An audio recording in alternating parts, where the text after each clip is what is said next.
Hello, my biscuit babies. Today we're going to sit down with Mr. 4thLineVoice, Mr. Southpaw. You love him, you hate him, I don't give a shit, you're going to listen to him. Yeah, he's a very good friend of mine, and I'm very excited, and I wanted to have him on. Not necessarily to talk current day hockey, but to do what Mr. Southpaw does best, and that's talk chuck and knucks. So enjoy. Now Probert got the right hand free. He's loose to the right hand, and he starts to retaliate, and down goes Nyland, and the two of them are hammering each other. Knights of Columbus, that hurt. It's old-time hockey, the way you're supposed to play. You throw a little lumber if a guy gets in your way. You play like Gordie, Howe, or Eddie fucking Shore. We can't all be Gretzky's, the Muser, Bobby Orr's. Hey. The enforcer of all hockey podcasts. It's the biscuit. It's the biscuit. Damn it! Check goal regulation size or what?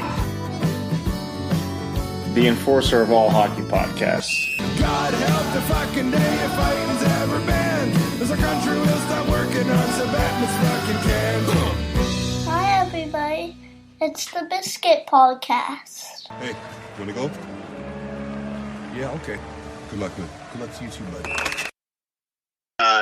You got anything planned, or what are we going to do here? I don't have anything planned, dude. I got Labatt's next to me. I had some fucking coffee. And I've been on the internet. What do you have planned?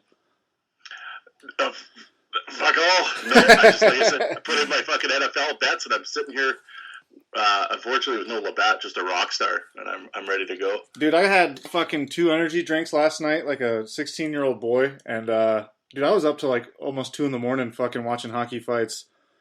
Like, my wife and kids were all asleep, so I was, like, laying in the living room with the lights off, and it felt incredible. I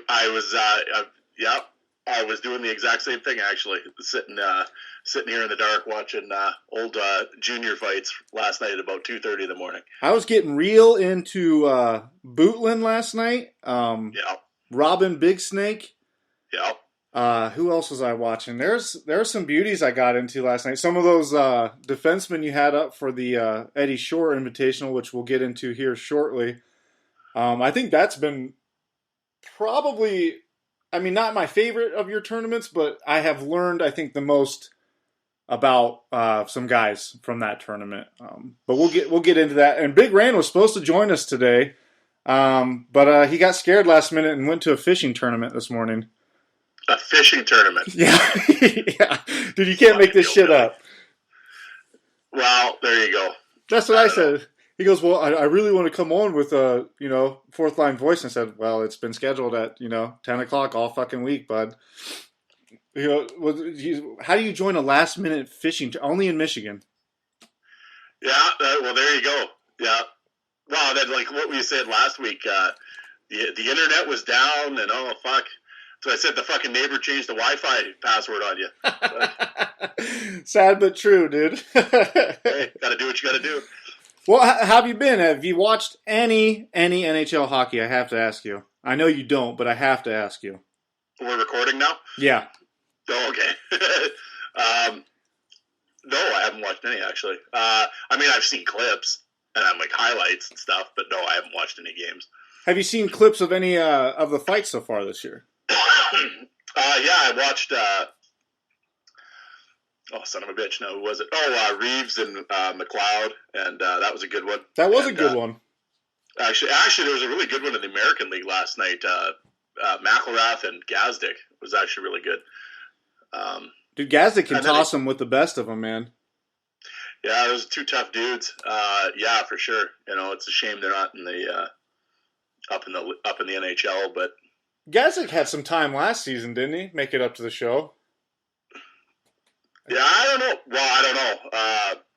I mean, obviously, I know he was on the Oilers there for a while, a few years back and stuff. But, yeah. I don't. Yeah, I think he was New Jersey, right? I think. Something like that. Some shit like that. Now, some of the, like you had mentioned, the Reeves and McLeod fight, that was a good one. I was happy to see Reeves fight twice in that game. That's a rare occurrence to see a guy fight twice in a week, let alone in a fucking game. So I'm happy to see he's keeping it real.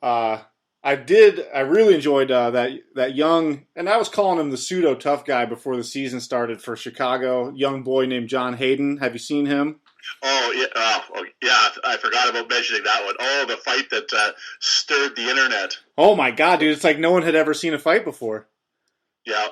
People were. No, I was saying, like Corey Hirsch there, the ex goalie. I mean, he's sitting there. Oh, I used to like it, and now I don't know. Well, like, what did you think all those years that they weren't landing punches before? Like, what are you talking about? Now, all of a sudden, it got real, and everyone got scared. Well, like, have you had your head in the clouds this whole time? Well, like, I think I saw your argument with that gentleman, and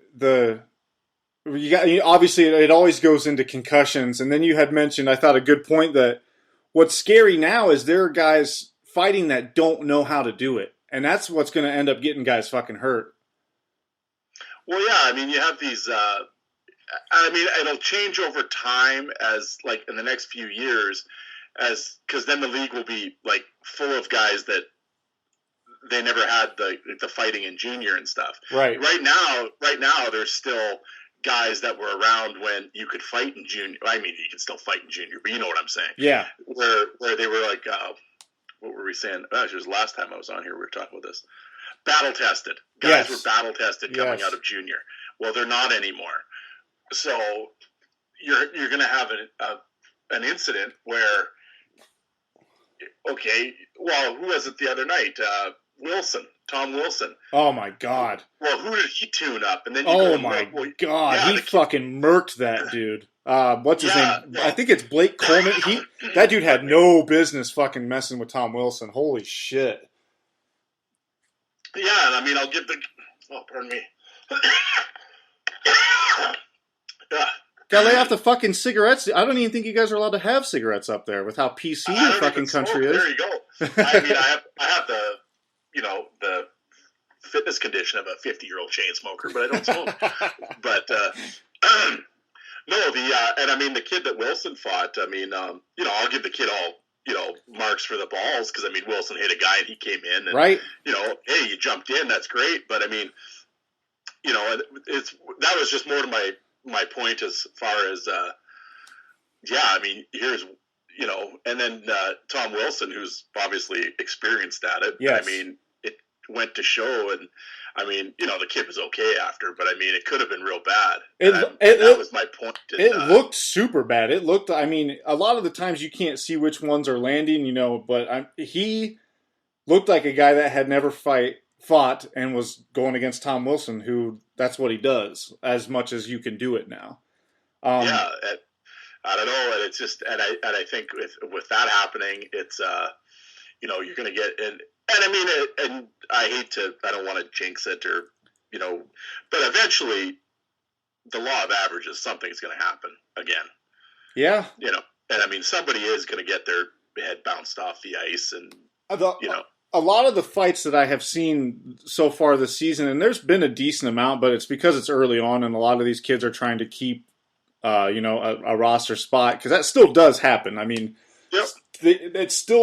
It's barely there, but it's still there. So some of these kids are throwing down right now, like John Hayden, who's 19, and that Coleman guy. Coleman might be afraid to ever drop those fucking mitts again, though, after the ass whooping he took.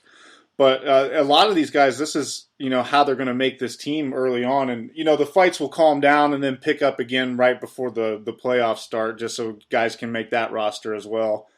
But I don't imagine it going through the season. But I think Coleman ended up fighting twice that game. I think maybe before Wilson. I don't think he fought afterwards. But so Wilson has been suspended already twice going into the season for hits. And I did like that when they interviewed him about it.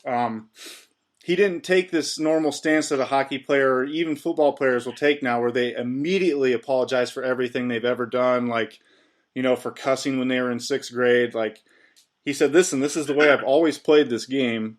I'm going to continue to play the game the way I play because that's what I'm good at and that's what I do. And everybody was just like, oh, what a fucking prick. What do you mean? You better apologize now. So I give him a lot of props for sticking up for himself and just letting people know, hey, I'm Tom Wilson. I play a physical game, and if you want to play fuck around, I'll punch you in the face. Yeah, well, Yeah, I mean, what's he supposed to do? I mean, what do people think? Oh, he's actually a 50 goal scorer. He's just been hiding it the whole time. Like, I mean, that's what he does. Actually, Tom Wilson's actually, Oh, stellar. He's a good player. There's not he was a first round pick. I mean, he had 40 goals, or no, it wasn't him. That was Stito actually. But Wilson was a high end player in junior. I mean, it wasn't like he was fucking Okie Oglethorpe, like they make him out to be. Well, there's not a lot of goals to be given around on that team either. So he has a role. I mean, he's on the fourth line. He gets 7-10 minutes a game, and it's play physical and I mean, he's not completely lost with the little frozen thing rolling around out there. He can put it in. I mean, he's had a 15-goal season, so it's not like he's just some putz. I mean, the Twitter will make him out to be, like he fell off. He was an extra in Slapshot or something. But I mean, no. I mean, Tom Wilson's fine. What was crazy is a lot of the commentators talking. Your boys up there on TSN talking about him, going, "Well, it's great. He plays his physical style, and all these compliments, and then the very last word they say before they get into it. But there's always the but. What's the point of saying all that shit before when you're just going to recant all of it and just dog shit him after that? Like it makes no sense to me. Well, it's typical like TSN or those sports guys. I mean, they got to toe the company line, and I don't know if you got to be a bootlicker now. I guess apparently you do because they forgot everything. Well, the sad thing is, you talk to some of these guys off camera, and they're like, "Oh, the game's the shits," and blah blah blah. Like they talk like we talk, right? Yeah, but yeah. As soon as they get on TV, it's like, well, I got the kids to feed, and Mom needs a new pair of shoes, so I'm going to go along with, "Oh yeah, no, this is just terrible," and it's just and I was saying on Twitter last night, I put up that Leaf kid when he hip checked. Sent that kid into space. Yeah, I mean. That's interference, is it not? Yeah. Well, I'm like, Tom Wilson got suspended for doing that. But Leaf Hero does it, and it was to Shaw, and he's a goof, so whatever. Yeah. Well, I didn't have a problem with any of the plays. I'm not saying that because, it's all, whatever.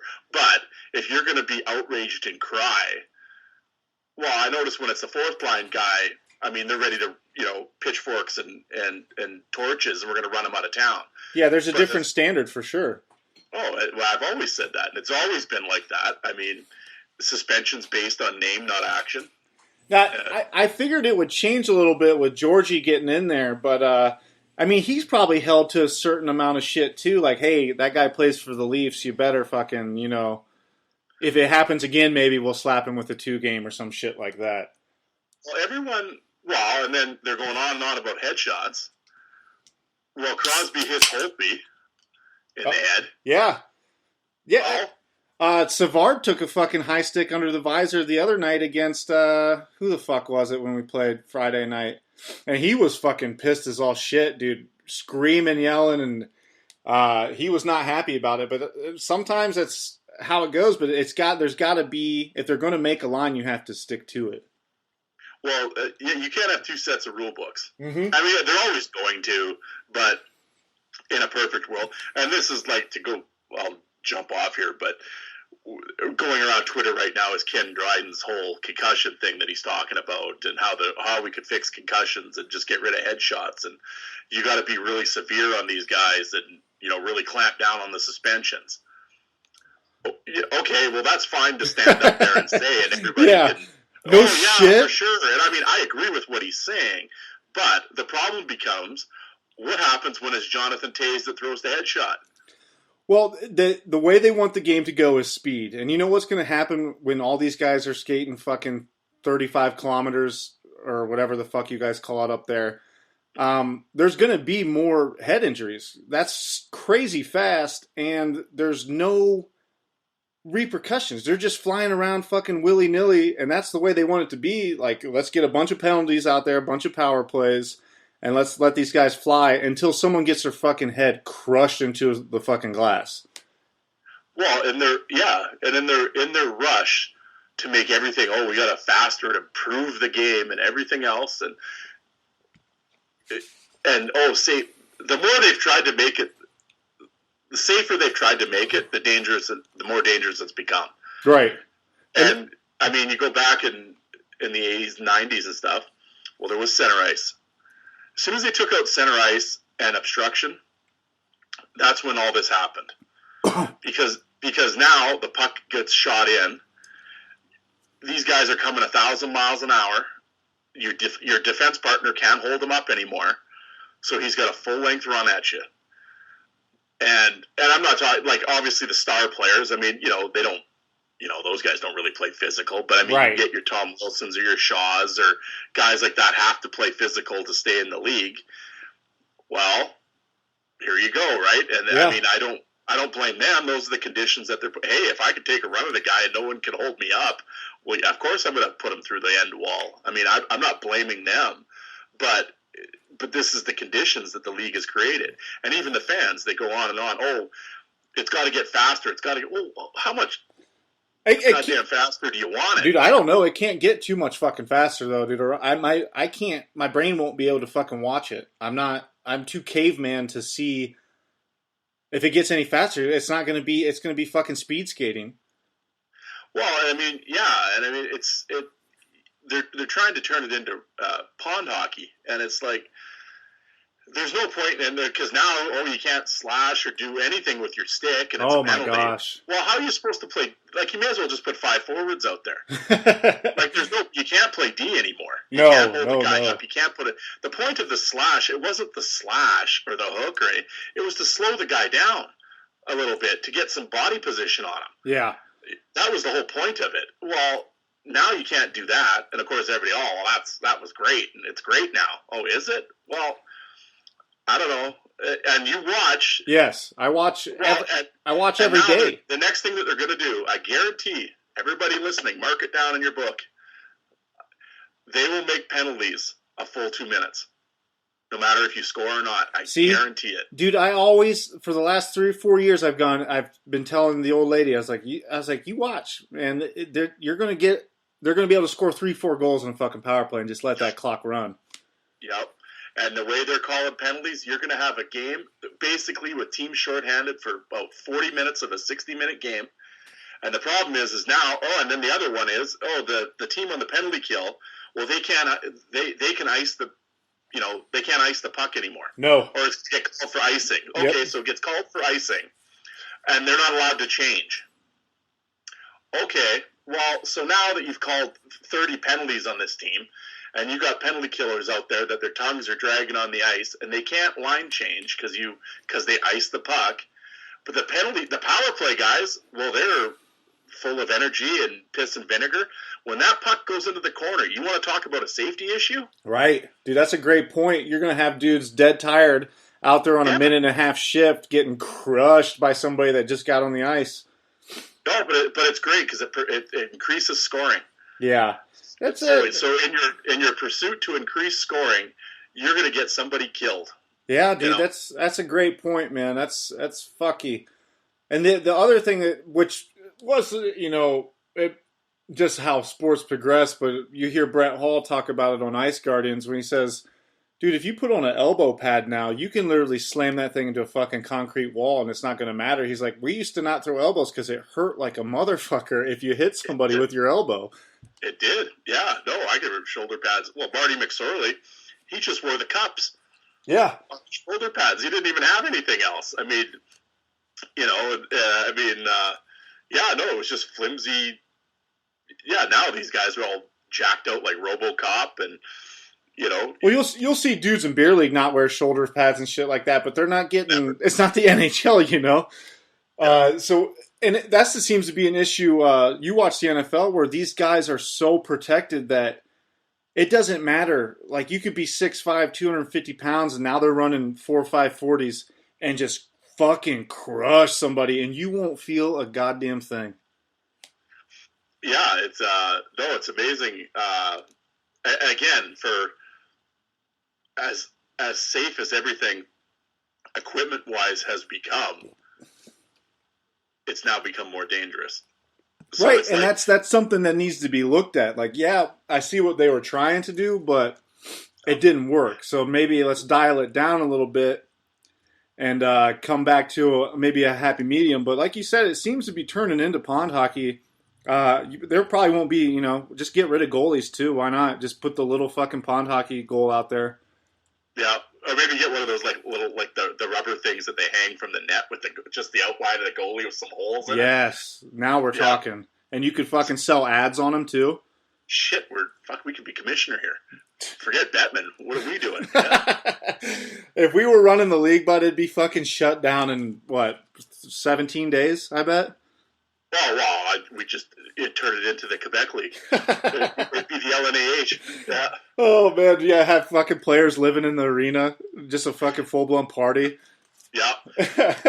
That was I recently went back to watch that documentary again, and that still blows my mind that dudes coming into the league to play there were living in those fucking shitty apartments with no lights, no windows, and they're just like, well, where the fuck else is I gonna live? Yeah. Oh, I know. That was, I mean, it obviously once the money started really going, obviously the league got better and guys weren't living in the rink anymore. But yeah, when it initially started, it was prison league, man. Yeah. Like we said last time I was on here, the old Quebec League, there's definitely some wild stories. But in the mid 2000s from I'd say about 04 to 09, That league was the cat's ass, man. I mean, it always got shit on for the fighting and the craziness, and and I said, or deservedly. But at the same, people from the outside didn't understand. But if you actually paid attention to the league, there was lots of good skilled players. Now, I've heard you say before that it's a money bag too. That it's one of the more profitable leagues in North America. Oh, at that time, outside of the American Hockey League, that was the place to go to make money. But you earned it. I mean, there was no, you were the owners, there was no political correctness. It was just, you're fighting twice a game. There wasn't any debate on whether you felt like it or not. It was like, no, you're the dancing monkey, and that's what you're going to do. Yeah, you want to get paid? Yeah, I'm going to need to see some blood. But you played twice a week. Road trips were all short because it was all just in Quebec. So you were home every night. No practices, or maybe one practice a week. So guys could kind of go to school or get real jobs. Some guys did. Other guys just, drank and partied away. I mean, whatever. But I mean, it afforded you to do other things. And, but yeah, there was dudes, making $2,000 a week.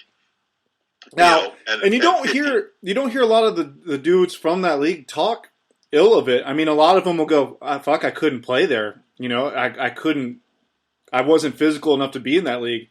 But everyone that made it through it, I mean, they seem to have adjusted well after the LNHA and appreciated the league and the money and their role in it. So it seemed like it has worked for the gentlemen that play in the league.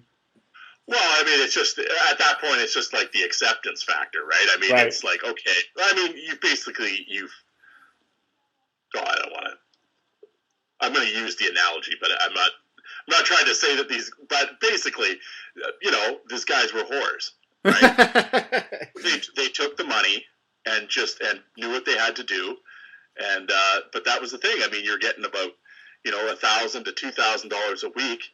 1,000 of it in cash or whatever, and the other half on the books. And I mean, you could make some good money if you wanted to keep playing, or else it was either that or go down to the East Coast League, or at that point, and not make as much money. Yeah. Well, no, you'd make maybe $700 or $800 a week. Yeah, you wouldn't have to fight all the time, but you're on the bus constantly. Blah blah blah. Well, so what were you going to do? It's like, well, I can go up there and basically turn my brain off while we're playing and go do my fights, and then get my money and move on. So another factor I think that's not spoke of as much, beside the difference of the East Coast League and the LA is the crowds. I mean, it was probably more fun to play in that league than to go down to the East Coast League and play for 200 people that are just kind of snoozing half the time. Because the crowds would get fucking wild up there. Oh yeah, like when in Laval there, I mean, they called it the House of Pain, right? And those people are insane. Well, I mean, at the time when the lockout was going on in 05 there, I mean, the Quebec Radio X team, they played like where the Nordiques used to play, and they had 10,000 people. Yeah, dude, can you fucking imagine that? Yeah, and then because everybody, it's a beer league. Oh yeah, well, no. I mean, they were getting huge crowds, and I mean, and you know, they always had the regular fans, but then all these other people. I mean, they were starved for hockey, so they'd come out and watch, and it was more like WWF meets, beats hockey. And I mean, I'm sure some people are like, what are we watching here? Yeah. But, I mean, I've got all the game tapes from Quebec when they were going on. I don't know, when the bench clearing brawl happened, I don't know, you look in the crowd, no one's sitting down. Yeah, the place. And for a lot of those guys, you know, I mean, playing in front of 10,000 people, that's something else, man. Not a lot of people have that opportunity, so it's good for the league to give them that chance and to play and to continue on their careers playing hockey, man. Where, you know, let them live it out as long as fucking possible, man. I mean, even if they were whores, I mean, we're sitting here right now talking about them, and all we are whores for Lucid Float Spas in Mount Vernon, Ohio, and I don't even get paid from them. I get free floats. Well, you're doing it all wrong. I get free massages. That's it. Yeah, but no, exactly. And I mean, hey, these guys. I mean, they knew what it was, and they went and did it, and like I said, made some good money and had fun, and it was the Wild West. I mean, it was a whole different era too, and it'd be a different time. I mean, the Quebec League still goes on, and it's still. I mean, compared to other hockey, yeah, it's still the Gong Show, but I mean, it's nothing like it was. But there was tough dudes down there, man, and it was a crazy scene. Yeah. Now they tell me that fighting keeps declining since 2000, but actually last season it went up, not a bunch, but from 344 fights to 372 fights. The number that's down the most in the NHL is the multiple fights in a game. It only happened 55 times last year. And it's if you have 2 fights at one time now, dudes are getting tossed out of the fucking game. You're not coming back in. You're out of there, dude. But you look at like the highest numbers, and like I think the highest since 2000 would have been 2002 with like 803 fights. So it is like literally cut in half. And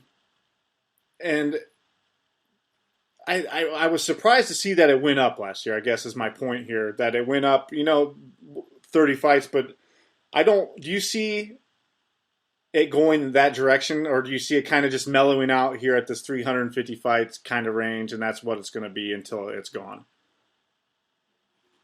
Oh yeah, no, it's not. It won't go up. I mean, it'll, as like I said, as they sort of usher out the kind of the old dinosaurs that are left, it'll just, because like I said, these kids coming now, they're not going to fight. Right. They never fought in junior. Why would they fight? So, like the one guy on Twitter I was saying the other day with, and he's like, well, they should get rid of it in junior and save it for the pros. Well, if you've never fought in junior, why would you go fight in the pros? I mean... Right, that's like, if you didn't smoke crack when you were 18, why would you start when you're 45? Like, exactly. You're probably just not going to. No, yeah, and it's just like, I mean, I guess they'll always be fine. I can see it once they really get into this head thing and all that, and the concussion thing, and the media really starts, I mean, they've talked about it, but when the media really starts putting the screws to them, I think they'll make fighting just a game misconduct. Yeah. And they'll limit it, like, after 10 you're suspended, and all, like they do in the OHL now. And the Quebec, really? Or the Quebec Junior. Yeah, in the OHL you're allowed 3 fights, and then after that you're suspended. In the OHL you're only allowed 3 fights? In a year, yeah. Are you fucking serious? Yeah, it started like 2 years ago. Really? Yeah. And then every fight after that you get, like, if you fight a 4th time, it's a game, and 5th time, it's 2 games, blah, blah, blah, or whatever, however they do it. You get to start getting, and the team starts getting fined, and blah, blah, blah, and on it goes. Whoa. And the Quebec League has the Quebec Junior, it's the same thing, but I think theirs is 10, and then you start getting suspended. No shit. And then the Western Hockey League doesn't have anything yet, The dub. Well, it always is. They have always called it the Rebel League out of the three. The And dub. They're always the slowest to adapt to everything. And good. God bless them for it, man. Let them. Well, I always think the commissioner doesn't like David Branch, so I think he just does it to fucking piss him off. But because I had a friend that actually they used to own one of the WHL teams, so he would tell me at like league meetings and shit.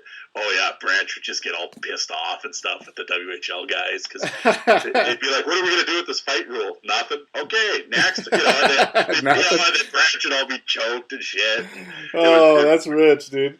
But I mean, eventually it'll happen just because the insurance companies and everything will just force them to do it that way. God damn. But that'll be the other thing. It's more the insurance companies and stuff that are forcing this issue.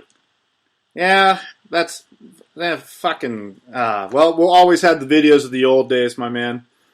Well, thank God for YouTube. Yeah, dude, YouTube is what the greatest invention of, like since coffee.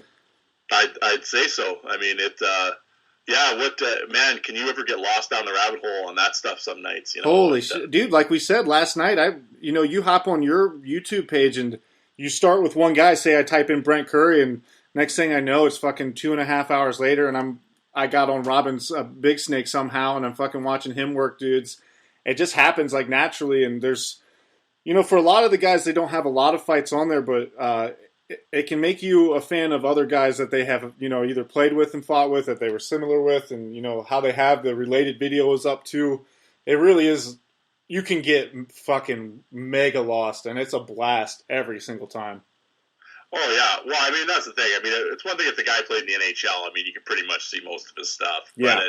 But now, if it's a current guy, yeah, you can see everything from the moment he started friggin' skating. But, I mean, the older guy, most of the NHL stuff is up there, 80s and on.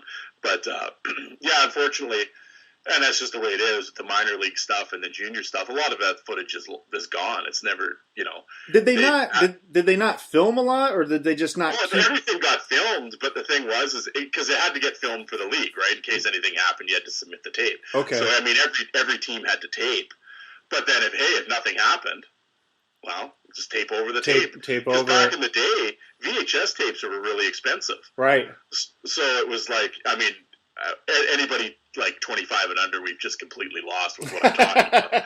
But I mean, yeah, back then in the 80s and early 90s, yeah, the tapes, they were really expensive. So teams, if nothing happened, they would just recycle the tapes. Some teams kept stuff, but I know like here locally, the Saskatoon Blades, they don't have anything on tape at all, unless except for the like the news, like obviously the local news outlets, when they would come to the games and film stuff for the news packages at night, they'd have stuff on film. But of course, as the different, from tape to whatever, the formats. Yeah. As the audio or the video formats have changed over the years, well, they're not going to keep old because it's out of space. So it's like, well, we don't need any of this. Like, why do we need Blade stuff from the mid '80s? Yeah. No one cares, so they toss it. I mean, I just think of it now, and I'm getting a tear in my eye of all the stuff that's going on. Actually, a friend of mine, when they were doing when they were retiring Wendell Clark's jersey in Saskatoon, he actually phoned me because he obviously knows I'm the big fight nerd with all this stuff, and he's like, "Yeah, do you have any Wendell Clark Blades footage?" And I was like, "No, I wish." And I'm like, no. And he worked for the Blades, and they didn't have any. Oh my god, dude! And he's like, "We don't have any." And I'm like, and he goes, "I'm supposed to do a video package of him, and we don't have any video of him playing with the Saskatoon Blades." So eventually, I think they found maybe 3 minutes at the local news company had something or whatever. But that was unfortunately, that's what happened back in the day. Teams didn't give any thought to it. There's got to be some gravy-faced Canadian up there that had a home. The cameras that you just pop the tape in. Some season ticket holder just down in his basement. It's got to have like every game. Like you're Canadians. You guys, there's got to be, or some old lady, their husband passed away, and she's like, "Oh, I've got Harold's old," and we just got to get the word out to them. We got to get these tapes. Somebody's got to have something. Oh yeah, no, I mean, myself and the other fight nerds. I mean, oh man, I've shook bushes and made calls and tried to follow up leads, and so have other guys. Oh yeah, and some stuff does show up every once in a while, like you'll just be talking to somebody out of the blue and see. And a lot of times, well, I can only from the Western League here. Most of the teams had local, not all their games, but sometimes they'd play them on like the local cable access. Yeah. Have like, the Saskatoon Blades game of the week or whatever, right? Back in the day. Well, of course, but the thing was, back in the day, from a fight fan, I mean, every game usually had a bunch of fights in it. So people would just tape them. And I have run into people that are like, oh, yeah, I remember when I used to tape the Blades games when they'd replay them on Shaw Cable on Sunday afternoon. Well, do you have them? Oh, yeah, probably, and I end up getting a bunch of tapes, and yeah, sure enough, So, I mean, footage is showing up that way. Now, granted, it's not obviously the whole season or anything. Yeah. But it's, old footage is, but yeah, you need to kind of, we try to get on it as soon as we can and try to find these people because, unfortunately, with VHS tapes, I mean, the tape just over time. Yeah, they're designed to fail. That was, a terrible medium, but it's all they had. Yes. Well, you're definitely doing the hockey gods' work, man, by finding all this shit and putting it together. Do you guys have books up there? Oh, I've heard of them. Yeah. I wonder if down here we have these things called libraries where there's it's like a house of books basically, but you can get the shit for free. Well, see, I was telling you, remember Tornado? He gets his double-double and goes to the library on break and reads the paper. Yeah, the guy I work with. Yeah, Tornado might parks the truck in the alley so no one can see it. Yeah. He might be in the loading zone. He might be my favorite Canadian, Tornado, the Tim's drinking fucking newspaper reading champion, dude. But I wonder, 6 double-doubles, and yet amazingly enough, could still fall asleep in a back alley. Dude, that's 6 double-doubles a day. Oh, literally. Oh, he's always going through there. Well, it's been good because Tim Hortons is selling the hockey cards, so I tell him to buy them for me all the time. Yeah, they don't have that in fucking down here in the States, dude. That's some bullshit. See, missing out. Yeah. But I haven't been to Tim's in a month, man. I'm actually having withdrawals. With the new baby coming, our Tim's isn't that close, so it just hasn't been in the cards to be like, all right, let's pack up all 5 of us and go get a cup of coffee. Hey, well, there you go. I didn't ask you before we got going here. How is little old Bat doing? Dude, she is a champion. She is 9.5 pounds, fucking 21 inch. Crazy events. It was like a movie, man. We got to the hospital. My wife's like, I can't get out of this car. And I'm like, yeah, well, come on, let's go. And so they get her in the wheelchair and into the elevator, and her water breaks in the elevator. And I'm like, oh, shit, it's getting real. 10 minutes later, dude, didn't even have time to get her Red Wings hoodie off. We got baby Labatt joining the world. There you go, right on. So I was almost a fucking doctor there for a minute. Yeah, congratulations. Thank you, sir. Thank you, sir. So what is that? That's your 3rd child? That is my 3rd child, man. Yeah, please stop, eh? Do I need to send you a book on how babies are made? I'll go down to that book place and see if they got one down there. yeah, you gotta shut that down. We don't need any more Bartrams running around. Dude, it's getting out of hand, and they get worse every one. Like they're not becoming better humans. Like the boys, pretty good adjusted human, 7-year-old, pretty good. The 2-year-old is a monster. So I don't have a lot of hopes for this little one. She'll probably be the worst Bartram of all time, and that's saying something, dude. Because I think we've all been to jail at least once. Well, oh yeah. I mean, your name is synonymous. Yeah.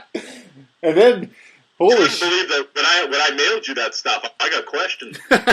What are you sending down there to the States to this fucking guy, dude? That's probably why they held it so long, man. Oh yeah, guaranteed. Yeah. Holy shit! Well, let's talk about your tournaments, dude. How fucking fun have those been? And it seems to be doing quite well for the page there. I know you had mentioned you got like 400 new followers or some crazy shit like that.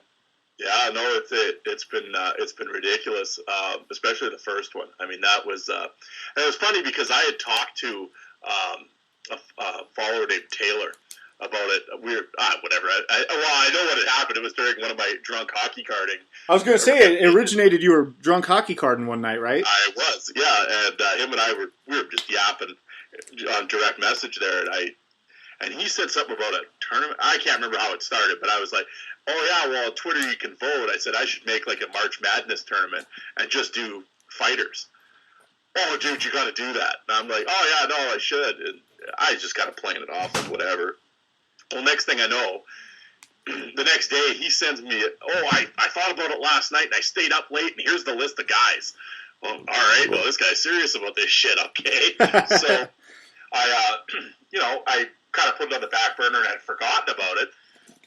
And then I was talking to a friend of mine about relaunching my podcast and stuff, but, with work. And actually, I really was not motivated that much. And then over the summer, I was really busy with work, so I was just kind of And then once that kind of slowed down and the hockey season was coming, he was like, when are you going to put the podcast out and all that? I'm like, well, I kind of want to get, not that people had forgotten about me or anything on Twitter, because, I was still tweeting and stuff. Yeah. But it was just like, I got to do something to kind of get people going again. Yeah. And I think a lot of my followers, I've known from talking to them, they seem to be in and out of Twitter. Like, they're not really diehards. There's a few diehards, but some of them are like, I'm not trying to sound conceited here, but they're like, oh, you're the only reason I'm on Twitter. I just read your stuff or your videos, and that's it. Other than that, I hate this thing.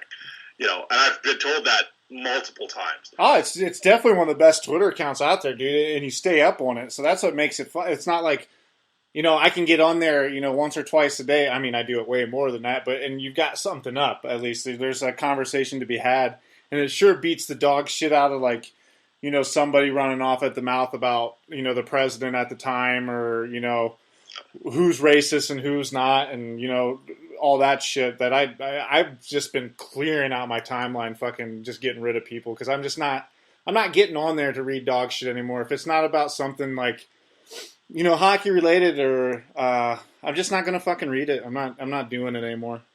Well, I think a lot of people are getting really tired of that, of the whole political aspect of it, and or just basically it's not fun anymore. Right. And you have some people, that's their whole deal, and I even have certain followers. I'm not going to name people, but they get in my opinion, way too wound up over shit. Crazy. Well, that's a good thing. And the problem is, I like these guys just talking hockey with them. Yes. But I'm thinking the whole time, like, oh, I just want to delete this guy or block him or whatever, because I don't want to, because he retweet horse shit, and it's just like, and I'm not, it was funny, and I very seldom get political. Every once in a while I'll get irked over something. But the few times that I have, if you want to say political, I didn't go on some big rampage. But basically, I know the one time I called Trump a buffoon, and I literally lost 15 followers in 3 minutes. and then, I had guys DMing me, I used to like you, but you're a fucking asshole. And it was like, really? Man. Okay. And he goes, and then the one guy goes, well, I can't believe you don't like Trump. I said, no, I don't like Trump. I think he's an idiot. And they're like, oh, well, how can you be like that? Oh, so you're a Democrat. I'm like, well, no, I'm a Canadian, actually. I'm like, well, no, I kind of like to think, believe me, I find both left and right extremist morons. Right. So it's like, no, I try to be in the middle, which is like a lost thing nowadays. You're not allowed to be, dude. That's... Well, I'm like, okay, no, I'm just in the middle. Well, how could you be a Democrat and like hockey fights? I'm like, well, that's the most ridiculous thing I've ever heard. God, dude. That's when you're just like, oh, my God. And this guy's just laying into me. And then he's like, yeah, consider yourself blocked. I'm like, oh, okay, bye. Doesn't matter to me. But this is the same guy that him and I had a couple nights that we sat and talked for a long time about the like Stu Grimson and old hockey fighters, and it was great. Now all of a sudden I say one thing, I don't like Trump. Well, next thing you know, goddamn, I may as well have just jumped off the bridge then in this guy's mind.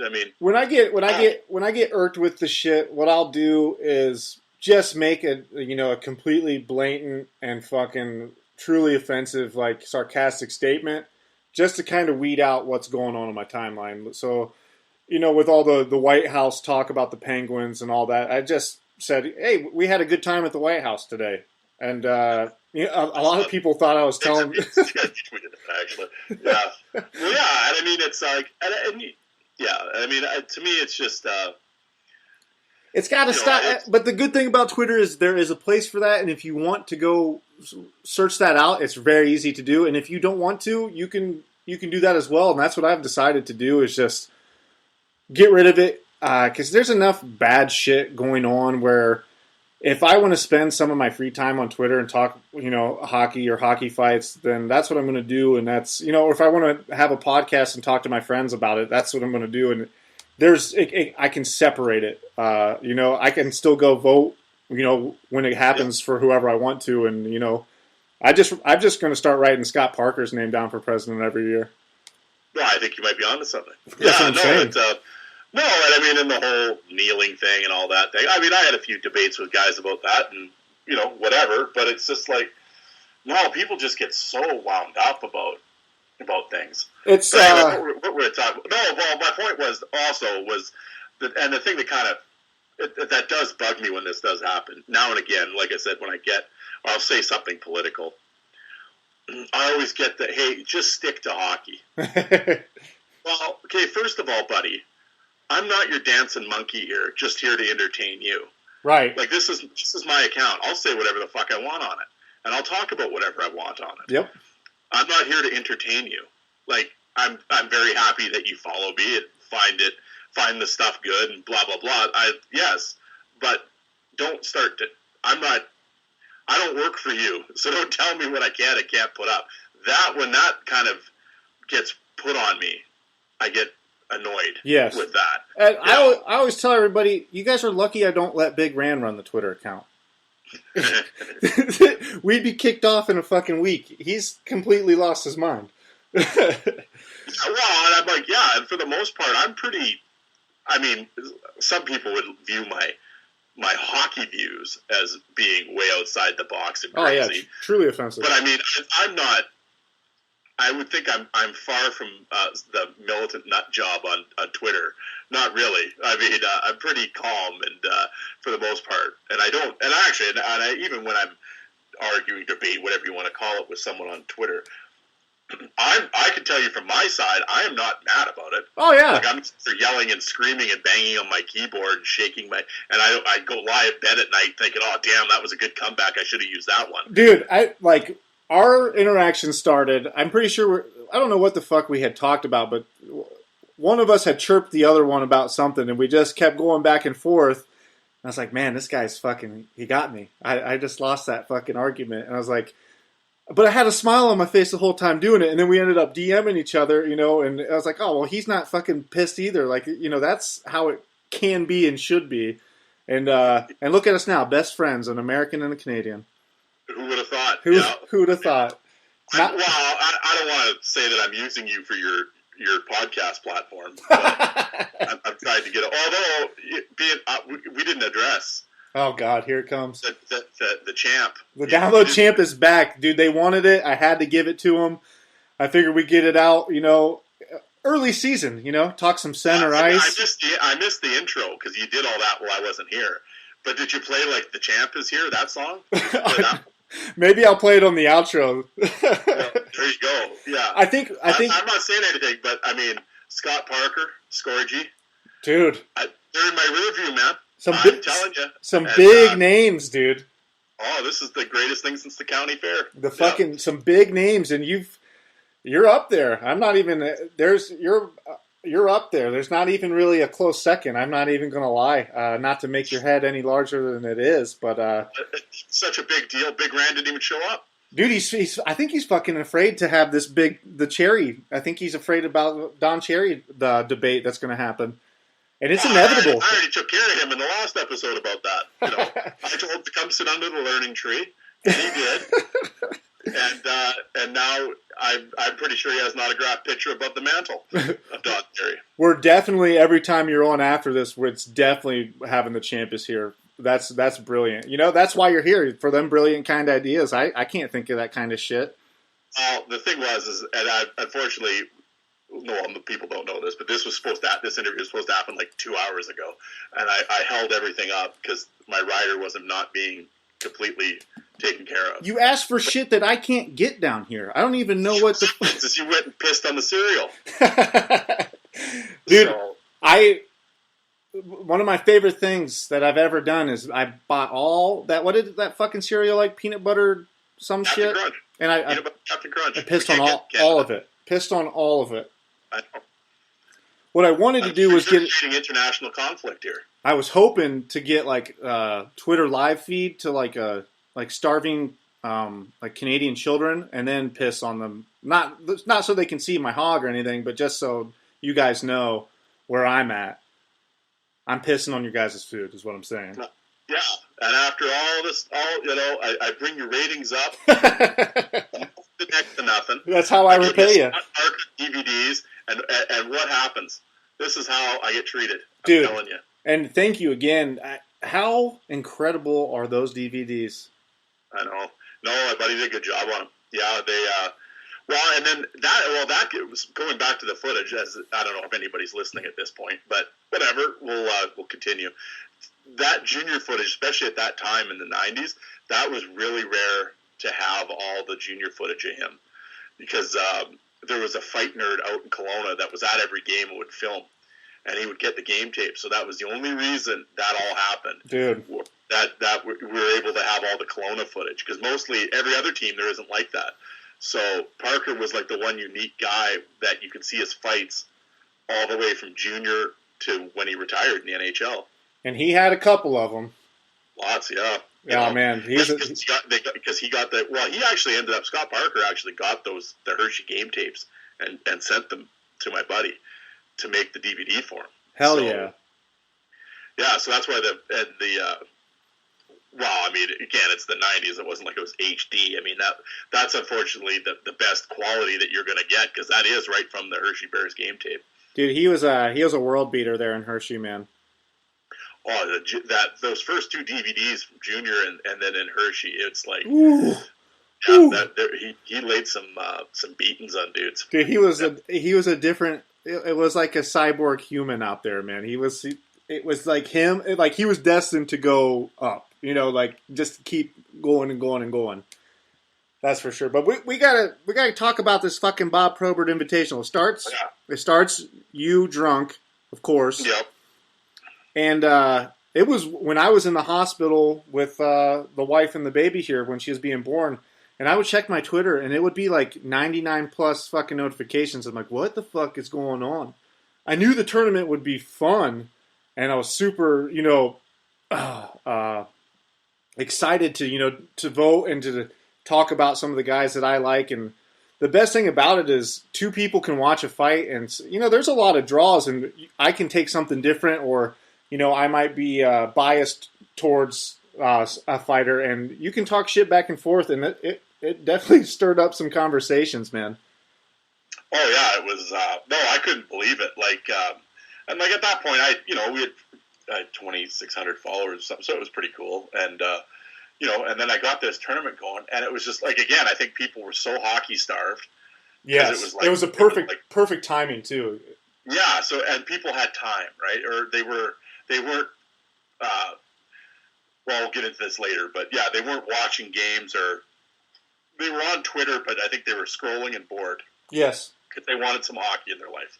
So this tournament sort of gave it to them, and the initial 64 guys that I did for the tournament. I will say this to anybody listening: no, those weren't the toughest 64 guys in my mind. I just tried to make it unique with different guys. And I threw in like Mel Engelstad and Rocky, and I put some minor league guys just to kind of make some different kind of matchups and whatever, just to sort of get people talking. And the big thing is to get them talking about Mel Engelstad and Rocky. Exactly, dude. Exactly. Yes, that was the point. It wasn't, I think Mel was like a top 5 hockey fighter ever. He just got screwed. Well, no, I'm not. I'm not saying that. Although Mel, if you ever watched his stuff, he's probably he's definitely one of the most entertaining fighters of all time. But no, and that was the point. And most people got it. The only thing that kind of bothered me, and it's like, and there's always that guy in anything you do in life, where either you work somewhere or whatever, there's always that guy.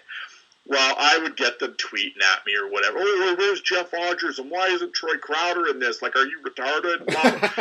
Seriously, and I think Troy Crowder, I think every family member must have logged on Twitter and sent me a tweet bitching at me, and it was like, how could you possibly forget him? Well, I didn't realize that, I was all of a sudden creating international conflict by not putting Troy Crowder in a fantasy fight tournament on Twitter. It didn't even dawn on me. And for anybody listening, Troy Crowder had like one good year. Come on, settle down. Oh, his whole fucking family is half our listenership, dude. I was going to say, yeah, and now they've just logged off. And it was like, and I'd get, why isn't this guy in it? Well, and then the big one was, are you stupid? How can Probert not be in this? That's what, I saw that so many times. It's like, you fucking buffoons. Did you read him the first fucking post about it? Obviously, Probert's not going to be in this because obviously Probert would win it. Like, what would be the fucking point of the tournament? Yes. That's why I named it after him. God damn it, dude. People, I saw this on Twitter. There was a big headline yesterday, which is funny, that the way the media works now is people read the headline. So people see your tournament, Bob Probert Invitational, Enforcer Tournament, and they don't go any further into it going, oh, well, here's the stipulation. Mr. Probert's not in it because he's already the best. That's already been, everybody can agree on that. He was the best. Let's move on. Let's have a tournament. And the one thing I didn't do when you put it up was go, why isn't this? I was just excited to, let's fucking vote. Like, quit all this crybaby bullshit. Let's get into it, man. And like I said, the majority of people, like 99% of the people were like that. And it was good. And like I said, you always get a few yahoos that'll bitch and whine about anything. And you've said it before, and I'm sure you'll have to say it again, but a lot of the purpose for Fourth Line Voice and the website and the YouTube page is to move that light or, make the light a little bit bigger and shine it on some of these other guys too. Some of the forgotten guys or some of the unknown guys. And, you definitely did it with that tournament for sure. Yeah, and I mean, exactly. That's exactly the whole point. Yeah, you read that just like I wrote it. Yeah, so it was, and it was just, and like I said, it was lots of fun. And I mean, some of the voting kind of went, I mean, and let's be honest. I mean, basically, it was more or less a giant popularity contest. Is kind of what it turned out. There wasn't a lot of. I don't think a lot of research was going into some of these picks because if it had been, they would have went completely the other way. Right. I think a lot of it too is probably people would go because you would post the pictures underneath it and they'd go, "Well, that guy looks cooler than that guy, so I'm going to vote for that guy." Yeah, or else, it's just I've heard of him. I don't know that guy. Well, and I'll tell you right now, from my standpoint, 18 years old, right? And the one guy had retired before he was even born. So why would he know who John Winsick is, right? So, but I've heard of, Tony Twist, so I'll vote for him. Exactly. Well, and then the only thing that happened, and and I don't want to say it wasn't irritating to me because I didn't give a shit. I just wanted people to partake and converse about it. But I would laugh because Brian McGrattan himself, he would retweet the tweet of the voting. Oh, it was game over. Well, yeah, and then all of a sudden his 50,000 followers or whatever would all vote for him, and he'd blow whoever he was out of the water, right? I can remember the one fight, it was the semifinal one, it was him versus Bugard, and Bugard was beating him, I think it was 60-40, or 70-30 it might have been, whatever, Bugard was ahead, and obviously Brian must not have been on Twitter that day or whatever, didn't notice, but the next morning he must have, while sitting there reading the Calgary Sun and drinking his coffee and going through Twitter, oh, that tournament's still going on. Oh, look, I'm fighting Bugard.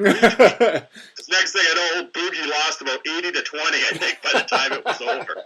So it was, it was basically the Brian McGrattan's tournament.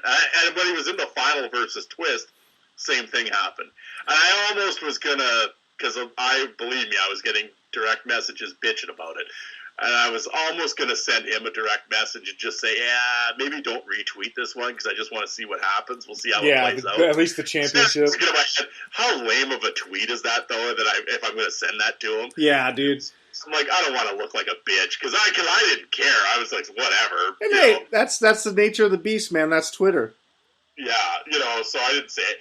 But I did send him a message after and thanked him for retweeting and playing along, and because he did retweet some other stuff too, and it was, and that was really, and he got back to me. It was cool. So and I'll tell you right now, the biscuit babies, I'm sure were at least 85% of the Scott Parker voting, because there isn't a lot of guys you could put up against my main man there who I'm going to vote against him.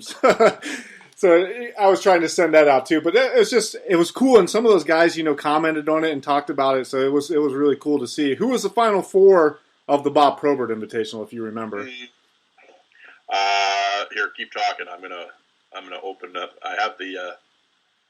Ding ding ding ding ding ding ding ding ding ding ding. It was Twist versus Semenko and Bugard versus McGrattan. I mean, that's a hell of a final four, dude. Exactly. I was a little irked that Semenko beat Parker. That kind of bugged me. But yeah. That one was so. I was surprised though that Parker beat Belak.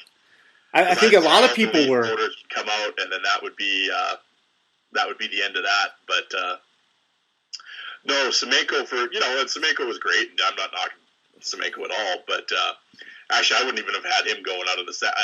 He beat Dave Brown in the second round. I would have had Dave Brown beating Semenko. I had Dave Brown beating Mr. Semenko. I think a lot of, and I don't mean to sound like a fucking prick, but Semenko passing recently got a lot of, people, not fucking. What's the word I'm looking for, dude? I think it's sympathy vote. Yeah, exactly. I don't think I think it was more just he was in the mind. And exactly. You hear all these people talk about how tough and everything that he was. Right. And so he was fresh in people's minds. I don't mean to say it was a sympathy vote, but everybody had gone back to him recently. And I think the same for a lot of the Ice Guardians guys, too, from the documentary. They were fresh in some people's minds, too, just seeing them and going, oh, yeah, fuck yeah, Geely's and, all these guys fucking... The funny thing that would happen, classic Twitter. I mean, they must have used the same voting software in Florida, but I don't know how you could have 339 votes and it's a tie. Dude, I saw you send me a couple DMs saying, I don't know how this is, a 50-50 when there's an odd number that didn't make any fucking sense. 4 times there was ties, and it's like, oh, so now what? So I'm like, well, I'm going to go talk to the experts and I'll make a decision. I legitimately did that. I actually direct messaged like 4 ex-players and said, okay, who do we pick? And then I was the 5th. I was going to be the deciding one. So yeah, it was Parker. So I got their decision and then or their picks, and then that's how I based my decision making process. So no, I legitimately had celebrity judges decide. Parks ended up tying somebody, and you had to go down to that situation. Yes. Actually, it might have actually been Semenko. I think it might have been, dude. Oh no, it was Belak. No, it was. Yeah, I was gonna say because that one was heated. There was a lot of comments on that one too. Yeah. So yeah, that one was a fun one. So McGrattan wins the inaugural Bob Probert Invitational, and with the success of that tournament. Actually, I do want to say, and that which was the best part of the whole thing was Danny Probert retweeting it and commenting on it. Yes. And she kind of gave her endorsement, and to me that was just kind of really cool. And one I was going to say with the whole thing, I can remember it was maybe the second or third day that I was doing, or maybe it was a little ways into the tournament. Well, I woke up the one morning and my phone. Well, I had to shut the notifications off on my phone because it was killing my battery. Like it was ridiculous. It would go wild, dude. The comments and the retweets, and it was spread like a wildfire, dude. Yeah, no, it was unbelievable. And I went and looked, and you can get your analytic numbers for your profile. Yeah. And it was I took a picture of it. It was 110,000 impressions over 24 hours. Holy Christ. Yeah, and I took a picture.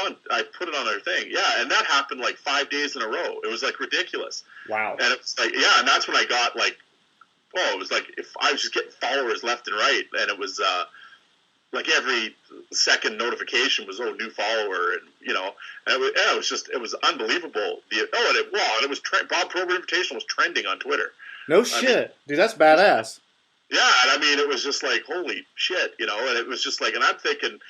It all just came down to 2 fucking drunk idiots talking about Peter Klima's helmet, and one night, and now all of a sudden this is taking over. And yeah, people just really gravitated to it. And the best part, like you said, was I think when ex-players would, and I have a funny story too, but when the players would get involved and discuss, like Jamie Rivers may as well have been Tony Twist's press agent. I mean, Yeah. Oh yeah, like he was all over Twist losing. Oh, he was choked. I was like, he wasn't legitimately choked, but it was like he was great talking telling stories, and then and I know, but the one I felt really bad for was Darren Kimball, because he ended up drawing Wendell Clark in the first round. And I talked to Kimball quite a bit on here, and he just got throttled. It was like fucking 85 to Yeah, dude, it's fucking Wendell Clark, dude. Yeah, well, and I'm like, in a legit fight, I'd actually give Kimball. I'd actually probably even take Kimball, actually. But it was like, because Kimball's a tough dude, and he's like one of my all-time favorite fighters. And to watch him get pumped like that was whatever. But then every tournament since then, he'll always comment, I feel sorry for anybody that gets matched up against Wendell. Like shit like that. It was like, I was so hoping it's like that was going to be his weekend off of Twitter, and he didn't notice. And shit. So it was funny. Him and Jamie Rivers do that St. Louis Blues podcast. Yeah. The guy that the host of the show there, whenever he put, anybody got any questions coming up now, we're going to do it with Reeves and Kimball. So I sent in a comment. I just said, well, thanks to Jamie Rivers for his help on the Gordie Howe Classic, and tell Darren I'm sorry about the Wendell Clark thing. And they actually read it on the air that Rivers and Kimball were talking about it. No shit, dude. And it was and Kimball was laughing about it and stuff. But I legitimately felt bad about that. And there was a couple times, some of the guys that follow the account were in these tournaments, and every one of them just got shit canned. And I'm like, and every once in a while, and I answered. This is the one thing about Twitter that the one thing about that thing that bugs me is I wish I could just sit everybody down in one room and have them read the tweet at that time. Yeah, because that's the problem, right? Because they're just scrolling through their time. They don't go to my profile. That's what I kept telling. Go to my profile and scroll down. All the fights will be there. Don't try to go through your timeline, because you'll be scrolling for 3 hours. Right? Oh yeah, with the replies, dude. People, my tweets are going to get lost in there. What I ended up doing, I would click on the ballot, go down, read the people that had been on before me, what they were saying, watch a little bit of video, then vote, then retweet it, and then go on to the next one. You know what I mean? Wish others would do that. Yeah, so you were actually an informed voter. There you go. Hey, Americans, dude. You guys, we won't even get into that. But it was, it was, and I'd have guys it was just, like I said, they were getting, I completely lost my train of thought. What was I going to say? They're getting chewed up, dude. Oh, yeah, they just get smoked.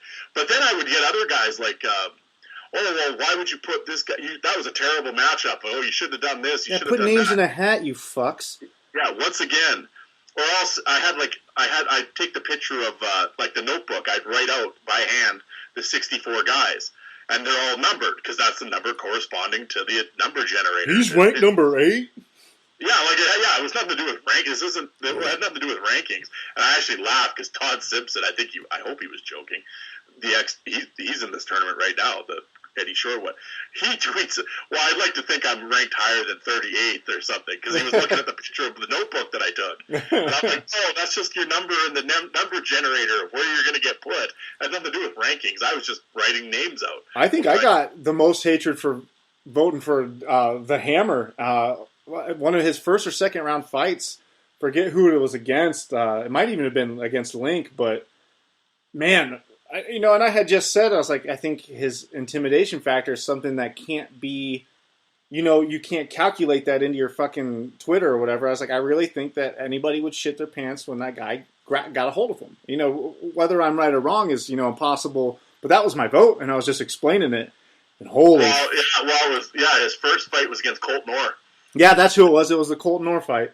Yeah, and then later on he ended up against Domi, and that was the other, although Domi beat him. But it was, the Colt Noor one, because of course he had all the Leaf fans. Exactly. Obviously. And Colt Noor is a fucking bad mother, dude. Colt Noor too, but. Yeah, Colt Noor's no fucking pushover, but, and that was, it's part of you try to close your eyes and be like, okay, this never happened, so what would happen if the Hammer and, Colt Noor get out there? So you got to kind of use your imagination, and then, fuck you, I voted for the Hammer. Get off my fucking back. Well, it was funny, even, like, you'd get some matchups. That legitimately did happen. Right. I'm trying to think who it was. Well, the one fight, it went completely against the vote, because the voting was like, 70-30, but if you actually showed the real fight, the other guy knocked the guy out, It was like, well, you're clearly not watching any video when you're voting, but... well, that happened with Parks and Brashear. They had, tossed at least, I think it was 5 times in the NHL, and from the way I scored it, it went like 3, 2, and 1, Parks, but people were just like, nah, fuck that. Yeah, no, same thing. Yeah, and so it was interesting how it how the matchups definitely shook out and everything else. But yeah, no, the response to it was unbelievable. So it went so well that you decided to have a second tournament, the Gordie Howe. Well, I was getting, everybody was like, oh, you got to do this one next, do this one next. This was just going to be like a one and done thing. I wasn't thinking about anything else. And then it was like, well, everybody wants this. So, and it was so much fun before. I was like, oh, okay, well, we'll do a kind of a power forward, semi, goal scoring middleweight kind of tournament. Because I'm trying to, like, okay, well, now what do I do, right? Right. I mean, so I did that, and I tried to come up with, okay, well, the guy it goes by how many double-digit goal seasons he had, and he had to have 60 or more career fights. That was so I'm like, I need some sort of measuring stick here, right, or parameter. So that was what I went with. And I got the history of hockey fights. Him and I went back and forth one day. Like, I kind of wrote things out, and then I'm like, hey, what do you think? And then he'd add names and throw out names, and I'd throw it out every once in a while on Twitter. And you'd get the decent feedback. Every once in a while, there was a few picks there that were like, really, dude, do you watch hockey? Like, come on. Like, oh, what about Shane Doan? Well, what do you mean? Like, the guy he has 20 career fights. Like, why? Right. Why? I mean, I love Shane Doan, but I mean, dude, like, we're talking like Wendell Clark and Rick Tocchet, and you're throwing out Shane Doan. I saw that one asshole kept saying Jared Bull, and you had to keep telling him, he's got to have multiple goal seasons. Again, it's like, obviously you people did not read my initial tweet on how I'm going to base this, because you're throwing out names that make no sense, or going completely against what I said. Yeah, I think I tweeted at you like 6 or 7 times, Jared Bull, and you're just like, dude, quit, fuck, I'm going to block you. Well, it's like, go to my profile and scroll down and read my tweets, and you'll understand why I keep saying no. But no, it was good, and I mean, and that one. Had really good feedback. None of them have had the feedback like the Probert one. I mean, that was ridiculous. Right. And the voting on the Probert one, I mean, there was 800, 900, 1,000 votes per fight on the Probert one. Who were the final 4 in the Gordie Howe? Hey? Who were the final 4 in the Gordie Howe? Ding, ding, ding, ding, ding, ding, ding. Riley, Eric Lindros, Cam Neely, and Wendell Clark. And Wendell ended up winning the whole thing, yeah? Easily. Landslide. Yeah, because he's a Leaf. I should have named it the Wendell Clark Classic, is what I should have done. Yeah. And took him out. Well, all you got to do is play that Hero of the Day video, and there's no sense of even, I mean, he's winning. Oh, yeah. I mean, well, and then, of course, especially for whatever reason on my Twitter, it's like Leaf overload. And that goddamn Farmer Rob leading the charge. He's dude, fucking Farmer Rob is sick in the head, dude. Oh, I know. That guy, I told him I'm going to go buy an Aegis silo that has this goddamn leaf painted on the side. Dude, but I mean, Maple Leaf fans come out in droves, dude. They definitely support that fucking club, thick and thin. Oh, yeah.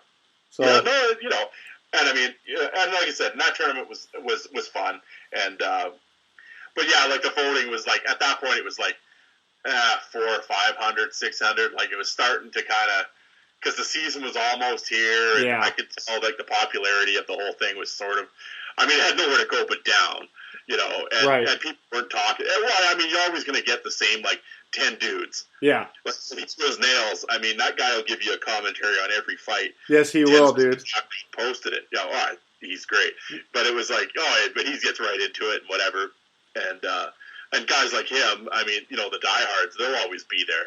But it's like, after the popularity is kind of waning a little bit, and then this last one here, the Eddie Shore one, I mean, it's it's still 200 or 300 votes. Like, people have really kind of, I know the one night I put it up and like 6 hours later go and look, and it's like literally 70 votes. And it's like, well, this is like forgotten about completely, right? We definitely got later in the next morning, obviously, and it's funny because on Twitter you can see like when the most impressions happen at what time of the day and stuff. Yeah. So it's obviously in the morning when people are reading their coffee and taking their morning dump or whatever that they're voting because then all of a sudden the voting got up to 200 or 300. So, right. I mean, nonetheless, it's been a fun exercise anyway. Well, for sure, and they were, a little close to each other, but I mean, yeah, that he hadn't done it before, and I think it's gone over like fucking. I don't know what the analogy would be, but that. And we're how many rounds into the Eddie Shore Invitational right now? We're still in the first round. Okay. Yeah, no, it's the third bracket's getting voted on right now. So go vote, you fucks. Yeah, exactly. So then, probably in a couple hours here, before we head out, I'll list the final 8 fights of the first round, and we'll get people going on it. Southpaw, dude, there's 2 players I want to shine a light on before we get out of here today. And one is Mr. Bootland. He just recently retired, right? No, he signed with Orlando. Well, looks like I'm a fucking idiot, huh? I'll just go fuck myself. No, so I do want to talk about Mr. Bootland. I was watching shit on him today, has spent over 48 hours in the penalty box. Yeah, no, he is hockey right now. He is currently hockey's Solar Bears. That's who he's playing for, right? Yeah. Now, he's played from 1998 to 2017, dude. Like, still playing. Everywhere from Grand Rapids, the fucking old Toledo Storm, had a year there with the Wings, fucking Sound Tigers, the Moose, played over in Austria, the K-Wings. Now, when he was at the K-Wings, his brother was actually his coach, I think. Oh, really? I didn't know that. Yeah, Nick or whatever. Yeah, probably. Yeah. And then a couple years with the Americans and the CHL. The fucking, I think his most popular seasons were probably spent there at Colorado Eagles, if I had to guess. And then now with the Solar Bears, dude. This guy is a journeyman, tough as all fuck, a beautiful bearded man.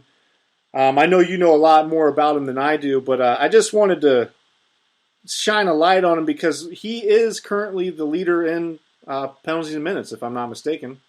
Yeah, he's hockey's active penalty minute leader. Yeah. With a million penalty minutes? Yeah, well, it's like 4,000. Yeah. Have you ever got to see him play? No, he was an Ontario guy. He played in the Ontario League, so no, I never saw. I mean, obviously, I've seen video of him, but no, I never saw him live. So I want everybody, Biscuit Babies, if you don't know him, go look him up. He's a fucking beauty. And then the second guy I wanted to shine a light on, kind of just I will say about Bootland, though, the one thing that really annoys me with Bootland, not him, but I was always really pissed at the Red Wings because they never gave him a shot. I mean, no, what's your deal with that?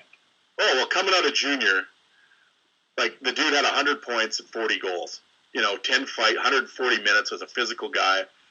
And, and then he played in the minors and, he put up the double digits. Like the 1 year in Grand Rapids, 14 goals, 300 minutes, 17 fights. Like, what do you want this guy to do? More do you want this guy to do?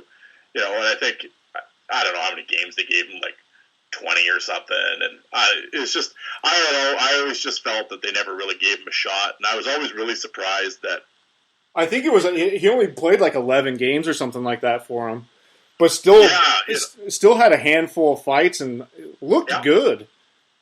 Yeah, and it was always and then outside of Detroit, it was just like I don't know, I've always just said that it's like you see some of these guys and it's like really the other 30 teams in the league, no one could use this guy on your fourth line. Like I don't understand it. I mean, it was just like he's obviously not just some, like I said, he had like 40-goal junior season. So it's like the guy has a clue of what's going on. He's putting up double-digit goals in the minors as well as fighting. And it's like, no one can use him. Like, I'm not saying, if he had played in the NHL, he would have been in the Gordie Classic and he would have had 40 goals in the power forward. I'm not saying that, but I mean, the guy. I mean, if you want a fourth line guy that'll fight and pop in a goal now and again, and I have no idea. I have no clue why this guy never got a shot. And what's odd with that is he seemed like he would have been a good fit in a Detroit. He seemed like a good Detroit guy because he'd feel a need because I mean Detroit was always so soft, right? It's exactly. They needed they could have used a dude like him. I mean, he probably should have changed his name to Bootland or something, and then he would have made the team. Well, I think they ended up going the route of the Mega All-Star team, too, around there. So when there's no salary cap, the wings bought all their teams. Exactly. So they were, they fucking had everybody was a Hall of Famer on the team, so he didn't have much of it. One season here in Grand Rapids, 77 games, 27 goals, 29 assists, 390 minutes and penalties, 26 fights. Like, seriously, this guy can't find a job in the NHL? God damn, dude. I mean, after you do a season like that and your phone doesn't ring, I mean, you're ready to, what's going on here? And he turned himself into a fan favorite, too. He's beloved everywhere he's been. I mean, the people in Colorado, he almost has a statue out there. Shit, yeah. Well, I mean, how many Allen, or I don't know what the name of the trophy is down there, but I think he's got like 5 or 6 of them. I mean, everywhere the guy goes, he wins, and, you look at them, like I said, double digits and goal, like, you want that in your locker room. And I mean, it's. Well, what, did they win it last year, didn't they? Yeah. 2 years in a row, I think, and it was just like, and I know he won one in Allen, because I got the picture of him with the cup. Yeah. It was just like, oh, yeah, and it was just, he's been a winner everywhere he's gone. And I mean, the problem is, of course, and it's always been like this. Once you spend a certain amount of time in the minors, you're done. Yeah. Like you get that label put on you. Yeah. And very seldom does a guy ever come out of that. Like he might get an occasional call up here and there, but once you get that label of minor leaguer put on you, that's it. Yeah. And especially it's more emphasized nowadays because everything now. I mean, I think if you're over 24 years old in the NHL, I mean, you're almost extinct, right? Oh yeah. Like it's just So I mean, like I talked to one guy, a minor league guy, and he was telling me when he was going to this is back in the late 90s, like before the internet really and stuff. When he was going to Bruins camp, I think he was going to the Boston Bruins camp. One of the scouts or whatever said, "Yeah, just don't tell him how old you are." Like when on your profile, tell them, like, say you're 25 instead of 20. Yeah, because he said, as soon as they see your age, you're gone. Yeah. So it's like it wouldn't matter how good he played in camp. It's like, oh, this old fart, we got to get him out of here. Yeah, why put a spot on a guy that's that age? Yeah. Yeah, and then of course, I mean, whenever you talk about that, or why isn't this guy called up, or on Twitter or whatever, I mean, you'll always get some goof that, well, that's why he's in the American League. He can't skate. Like, oh, okay, like. It's like, do you really think every player in the NHL is better than every player in the American League? Idiot. Like, yeah, there's skill level's about 5th on the reason why they're down there half the time. Yeah, it's either contracts or where they were drafted position or age or whatever. So I always told one guy about that. I said, you know the difference between a limo driver and a cab driver? Limo driver wears a suit. That's the only difference. Oh shit. There's one more spotlight, Mr. Southpaw. I'm rambling here. I'm killing your time. Okay, sorry. No, I just got the look from the wife. She just peeped in the studio, so yeah. I don't want to get divorced. Well, I wouldn't want to lose half of my shit. You know what my wife would do? She'd take all my junior fight DVDs and leave me with the NHL. So I'm saying I'm sitting here looking at all my hockey cards, dude. I don't want to give these up. No, she'd throw them in the lake, do a video on it, just to show you. She's from Flint, dude. She'll just kill me and fucking throw me in the river.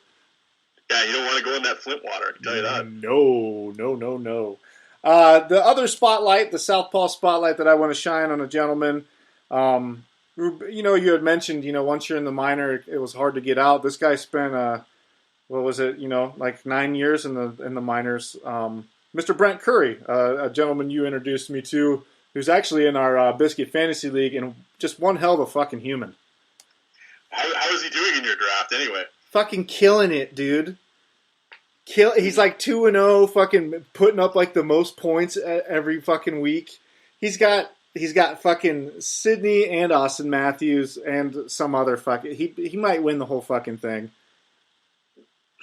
And it was Crosby and Matthews. Who the hell else was in this draft? Who are you guys taking? Dude, I fucking took Scheifele over Matthews and immediately wanted to fucking put my nuts in a vice grip, dude. I panicked, dude. There was a clicker on the fucking draft, and it was clocking down on me, and I abandoned my sheet, and Currie reaped all the benefits, dude. Well, see, if I had known this was going to happen, I would have went in this damn draft. I don't know much, but I would have known to take Matthews. I can tell you that. You're in it next year, whether you like it or not, dude. It's been a blast. And what was funny is halfway through the tournament, guys were pulling, not enforcers, but guys that put up a little more penalty minutes in today's league. And he asked, he goes, are penalty minutes worth points in this league? And I said, fuck yeah, it's the Biscuit Fantasy League, dude. You get at least 1 point for every penalty minute. He goes, well, fuck, dude, I've been drafting like I'm trying to put out the Lady Bing team here. So he was saying that to me. Yeah. I thought that was pretty funny. So he played from 96 to 2012, went from the BCHL, the WPHL, the CHL, the UHL, where he spent in Flint. And unfortunately for me, I didn't start spending a lot of time in Flint until after the Generals had sold to the Perani arena there sold the contract to the Michigan Warriors, which was a younger kid league. So I didn't get to ever see him play there. But 224 penalty minutes in 06-07 for the Quad City Mallards, and that really seemed like his moment. As far as minor goes, is that those couple years or year he was in Quad City and just terrorizing dudes. And not a very large man, but a ferocious fucking dude. Yeah, he was out of junior A, out of the BC League there. And, bounced around in the lower minors and in Double A or whatever they want to call it. And, but just one of those old gritty throwback defensemen, right? And he's hard to find some footage on, man. There's not a lot of his fights out there, unfortunately. Well, yeah, then that goes back to what we were saying before, right? You get these lower minor league teams and stuff, and they just, the footage just isn't out there, unfortunately. And I always wish that the players would have tried to kept some of their stuff. But, yeah. When they're in it, they're not really thinking about it. And exactly. Some guys would get stuff, but most of them, 95% wouldn't. And so unfortunately, it's like I said, this stuff's gone forever. And you guys got to go hit him up on Twitter, man. He's a great man, and he'll interact with you and stuff too. Don't think that these guys are impossible to reach. If you're fans of some of these guys, look them up on Twitter. Sometimes they're easier to find than you would think, and they played professional hockey. They don't mind talking about it a little bit, So like that's what I was saying to someone else. Somebody was asking me about was it Jim McKenzie? Yeah, they were just asking, I wonder if he did this. I'm like, well, ask him. Like, he's on Twitter. He'll answer you. Right. He might not answer you, but for the most part, why would they be on Twitter then? Exactly. It's a social media platform. It's supposed to create conversation. I'm sure if you go completely fanboy and get stupid, well, yeah, they'll just block you, obviously. I always have to put my fanboy brakes on quite a bit because I'll be like, I start like foaming at the mouth, like, oh my god, I'm talking to this guy, like I gotta calm it down, or they'll call the cops on me. Well, yeah, that's happened to me more than once. It's like, I want to ask him 1,000 questions. It's like, okay, well, I don't want to come across like too much of a loser. So it's like, Currie's been good. I know he's not he's not on Twitter a lot, and no. I know, but actually, he's a guy you need to get on your show because he's. I actually way back when I did a podcast with a guy, he asked me on. And he was doing, and like you could phone in live, and I had tweeted before I was going on the phone number. I'm like, yeah, somebody, like it was a live show, right? And I'm like, yeah, somebody phone in, and Currie phoned in. Well, and I ended up taking the podcast over, and, pretty much. And the guy and I like the dude. I'm not, whatever, but he didn't know who Currie was. I'm not knocking Brent, but he didn't know who he was and whatever. But I did, and so, I got him. He was telling Link Gates stories and shit. Fuck yeah, dude. Oh yeah, it was great, I keep saying when I get my show up. I will get my show up at some point. Yeah, he's going to be immediately one of the first guys I have on. Good, dude. And I definitely, I definitely have to get him on here. He had mentioned, having some crazy minor stories or just, talking just to get him on here and have him, just so people can hear him and look him up and fucking, do as a good hockey player. Why not? Yeah. No, for sure, and all the guys got stories. And he played for Flint, so that's a special connection I have too. So I'd like to, talk to him even just about being a part of the Generals organization. Yeah, I mean, and every guy that I've talked to, and I've tried to, hey, have you get you on the show, whatever. They've all been really open to it because it's like, hey, it's a time for them to, sit back and. It's glory days stuff, right? Right. And I'm not even sure how often these guys reflect on what they've done and just kind of let themselves appreciate, how incredible they are. So I think it's good for everybody, and these things are here forever or until fucking the internet's destroyed. So, and that's the thing, right? And especially these guys, like a minor league guys, and especially then when you start going on about fourth line guys. Yeah, I mean, they never had any, they were popular with the fans and everything at the time when they were playing. But I think sometimes they're really surprised. Well, I know they are because they've said it to me. That when they get on Twitter and they have all these people talking to them. Yeah. Oh, I did that, and that was really cool, and they're really surprised that anybody would give a shit, right? I think they're sort of taken aback sometimes. I mean, I know Currie just right now. I mean. I can't remember when he first started following me. I put a picture up of his hockey card, and I said something about being from Alberta, Vermilion, where he's from, and whatever the hell I said. But I remember he was all he couldn't believe anybody would even pay attention, right? So no, I think a lot of times these guys get they're flattered by by sort of the attention us fight nerds would give them, right? So fucking A, man. And that's, I say this all the time to you biscuit babies. You guys are welcome. I give you fucking 4thLineVoice. I give you fucking Scott Parker. I'm giving you brilliant information constantly. You're lucky to be able to listen to me talk. Oh, right now they got their eyes closed and they're watching the pictures and sounds as they fly through the air. I will say though, before, the work that you put in on those team previews. Oh my god, dude! Well, I don't know why you would do that to yourself. I'm never doing it again. I'll tell you that. No, but they were great, and I mean, well, I'll tell you had me listening. I don't even friggin' watch it. Hey, thank you, dude. I appreciate it. I did put, and I fell a little short of the teams, but I mean, I was fucking pumping out 5 or 6 goddamn podcasts a week, dude. It was fun, and I think a lot of them came out pretty damn well too. Oh yeah, no, they were great, and I mean, like I said, I didn't know who 3/4 of the guys you were talking about were, but I mean, whatever, I listened, and I tried to retweet it as much as I could, and what's crazy is the amount of tweets I get or DMs of people that aren't hockey fans that are for some reason listening to the Biscuit, but if it gets them into it and. That's what the point of this is because I had a platform from being in the death metal band where I had, enough people where I could at least get it launched.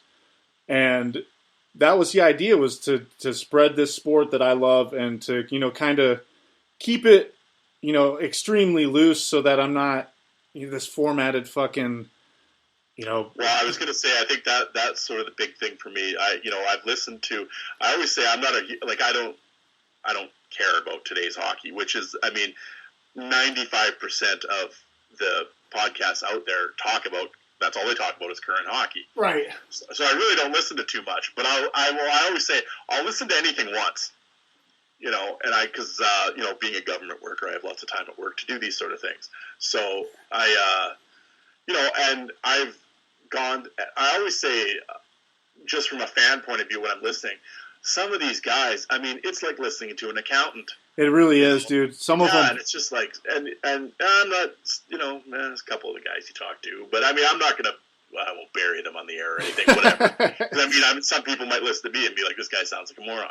I mean, it's all personal taste, but I mean, To me, I always enjoyed your show, and even before you and I really talked and stuff, when I would listen to your old episodes, I will say you've come a long way from then. Thank you. Well, I mean, it's just with experience, right? Yeah, exactly. You put the time in, and that's what I've been doing. The thing was, and you branched out. It wasn't just you and Big Ran. Now it was you and a stranger, right? More or less. And now you have to somehow create an episode and a back and forth with that person. And sometimes it works, and sometimes it doesn't, or sometimes it's because again, the people that you're talking to, for the most part, because I've noticed this just in the 5 interviews that I've done. Well, these people aren't media people. No. And they don't have their own podcasts. Like, most of them have never, like, they're nervous as shit when I bring it up to them. They're all gung-ho to do it, but then when it becomes time and the phone's in their hand, all of a sudden it's like, oh my God. Like, somehow they think they're going on, Larry King Live or something, and it's like, but I can understand their nervousness. Yeah. But once it gets going, most of the time it's been okay. A few times it's been sort of teeth pulling. Yeah, and it's a loose thing too. I think a lot of the people that you could tell that had never listened to the Biscuit when I had them on, and then like the first time I said like, fucked him in the butt or something, and they were like, oh well, what the hell am I on? Like, and then you'll hear them loosen up, and all those conversations that I did with those season previews, for the most part, were the first time I'd ever spoken to these people. So, so I mean, sometimes you can tell. Yeah. I mean, at the end of the day, it's not like this is serious radio and we're all getting paid for it. I mean, whatever. Yeah. But no, I think it came out really good. Well, thank you. And it was an experiment, and I had fun doing it. And I think it gave a lot of people that just a platform to talk and something to be proud of, and show it to your fucking mom, I guess. Oh, hey, my mom's already is putting these 2 episodes in the Christmas card this year, in the Christmas letter. So, shit, this has been huge. Fuck yeah, Darren, tell them where to find you, buddy. On Twitter, you can go to 4thLineVoice, and also on YouTube at the same 4thLineVoice, and we have about 1,800 videos up there from the minors and the juniors and all that fun stuff. And it's been and a podcast. I keep saying it, but a website is up. And the podcast, when I get motivated, will be debuting. Fuck yeah, man. Dude, thank you so much for coming on, and download Champ. He's returned. Yeah, I don't know if this one will match the hype of the first one, but, we're getting late and everything. But, no, I appreciate you having me on, man. It was fun. All right, party on, bud. Take it easy, man. Bye. There he was.